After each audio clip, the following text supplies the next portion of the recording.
এক লোক তার স্ত্রীকে নিয়ে নতুন একটা ভাড়া বাসায় উঠে থাকা আরম্ভ করলো। সকালবেলা যখন তারা স্বামী স্ত্রী দুইজনেই নাস্তা করতে বসলো, তখন লোকটার স্ত্রী ঘরের জানালা দিয়ে প্রতিবেশী এক মহিলার কাপড় রোদে শুকাতে দেখে বলতে লাগলো, হাই হাই সর্বনাশ, এই প্রতিবেশী মহিলা কি নোংরা গো, সে তো ভালো মতো কাপড়ই ধুইতে জানে না, দেখো কাপড়ের মধ্যে কত ময়লা লেগে আছে।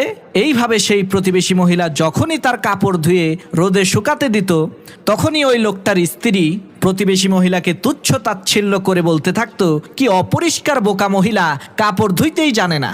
এইভাবে চলে গেল 1 মাস। একদিন হঠাৎ করে সেই লোকটার স্ত্রী জানালা দিয়ে দেখতে পেল সেই প্রতিবেশী মহিলার কাপড়গুলো খুবই পরিষ্কার পরিচ্ছন্ন দেখা যাচ্ছে। তখন সেই লোকটার স্ত্রী লোকটাকে বলতে লাগলো, এতদিনে মনে হয় ওই প্রতিবেশী মহিলা কাপড় ধোয়া শিখে গেছে।